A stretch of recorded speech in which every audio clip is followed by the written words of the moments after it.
This is such a lovely story about stepping out of your head, stepping back into your life, or at least having some agency where you can. I just rewatched The Secret Life of Walter Mitty, and I want to talk about it.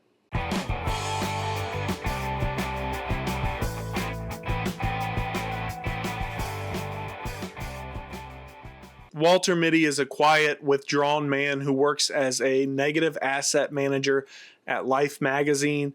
His job is to catalog and protect film negatives of photos that are used in the magazine.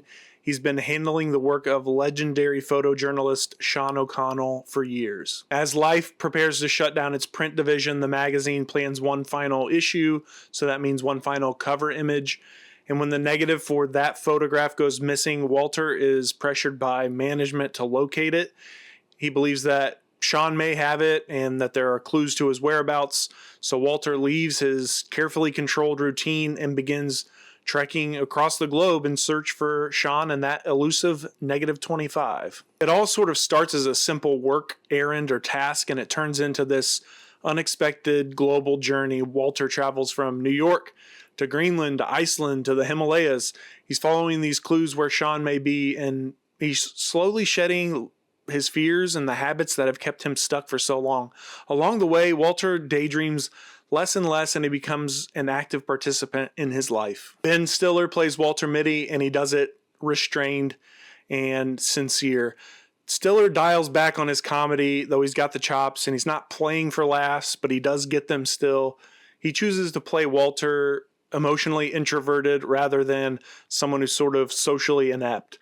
Walter is never mocked by the people who watch, or really the people who care for this film, at least, because he lets us relate to his fears and anxieties the way he played the character. Kristen plays Walter's love interest, Cheryl Milhoff. She's grounded and warm. She's a mom who's juggling work and taking care of her kid and re-entering the dating world after a divorce. She's the one person that Walter shows interest in, and in return, she encourages him to go on his crazy adventure. She, along with negative 25, push Walter to start living at the age of 42. Sean Penn is Sean O'Connell. He doesn't have a ton of screen time, but when he's on, he drives home the movie's philosophy of living in the moment, and he does it perfectly. And then you have Adam Scott, who plays the managing partner of transition or whatever, Ted Hendricks. He's the person doing the layoffs. He's smug and shallow, as you might expect, a bit mean.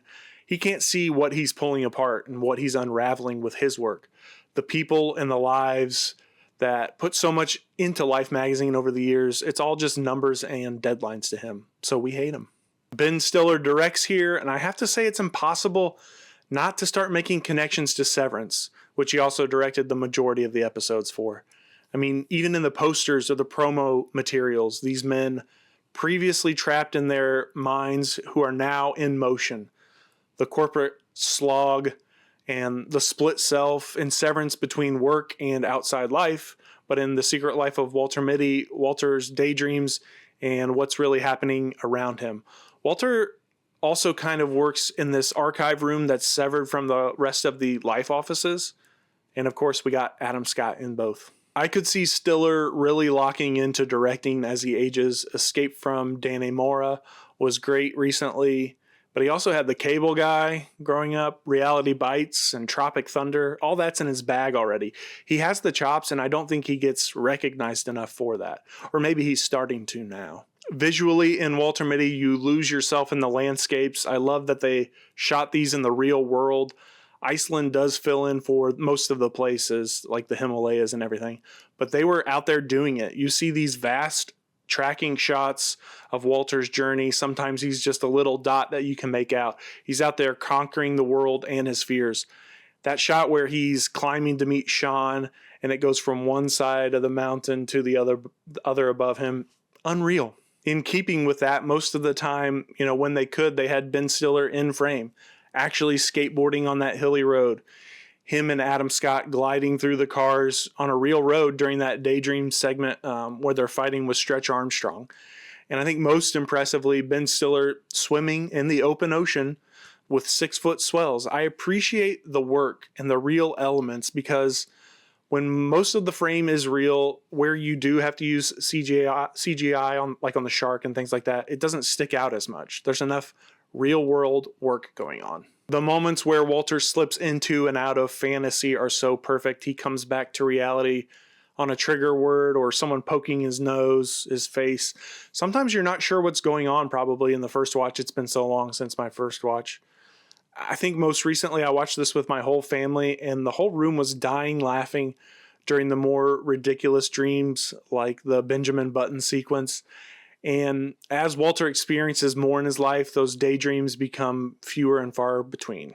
The camera also works to highlight this. In Walter's corporate, pre-adventure world, the camera is static.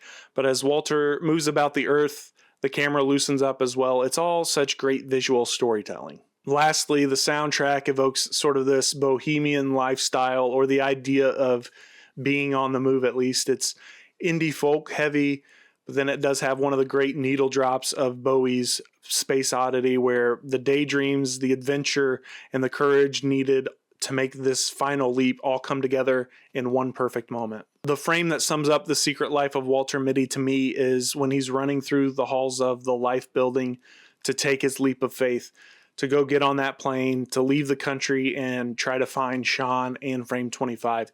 He's moving in life, his actual life, for the first time, and he's doing it to try to save the magazine, to honor his relationship with Sean, and to be the reliable person that he's always been.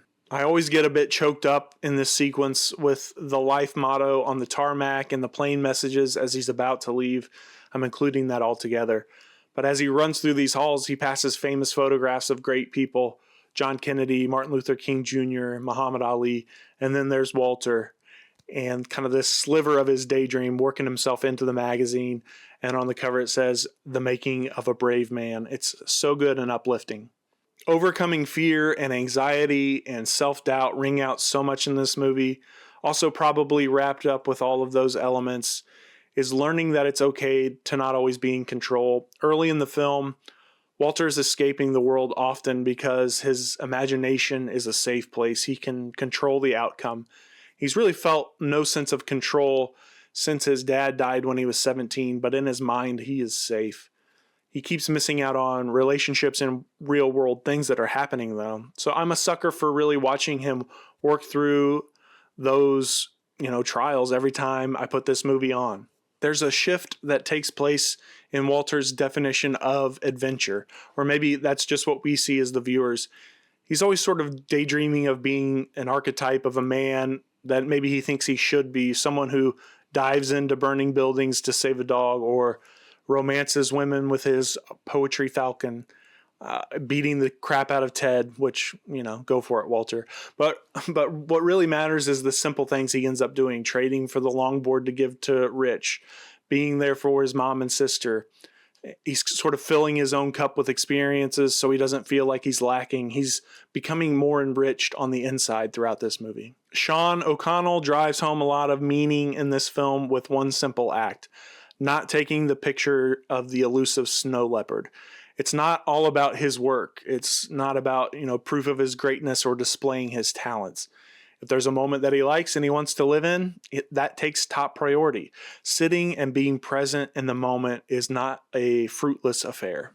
Walter being the subject of Frame 25 when he finds it is what life is all about. It's what Ted Hendricks could never comprehend. People are what matter. The unseen, everyday moments that we all complete to either get through the day or complete a project or help a loved one. They might not seem like much, but at the end of the day, they're everything. If there's anything I missed as far as themes and symbolism go for The Secret Life of Walter Mitty, I know I did. There's a ton in here.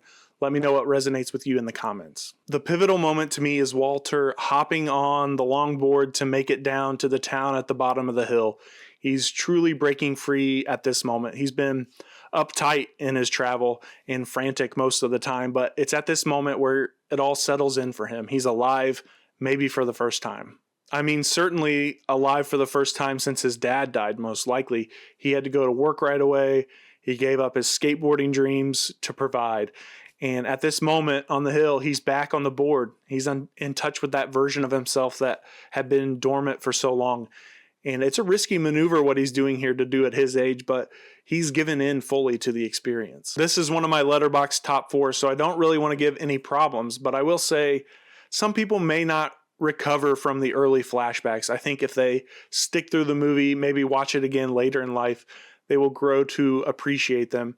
And some miserable people might find it to be overly sentimental, but that's their problem. I watch this movie before every time I go on a trip. It's almost a traveling mantra for me. There's so much to see out there. It's not always comfortable to go, but it's always worth it to go out of your comfort zone and experience something new. I love that this movie says that it doesn't take much to be courageous. Say yes, try it, go. It's funny, it's beautiful to look at, and I enjoy it more and more with each watch. That wraps it up for The Secret Life of Walter Mitty. Thank you all so much for hanging out. Please like and subscribe if you enjoyed this video. I would really appreciate that. And also, if you're so inclined, check out the Patreon. I currently have it set one low price for everything you see there, $3 a month as we build out that community. But thanks so much, movie lovers. See you next time.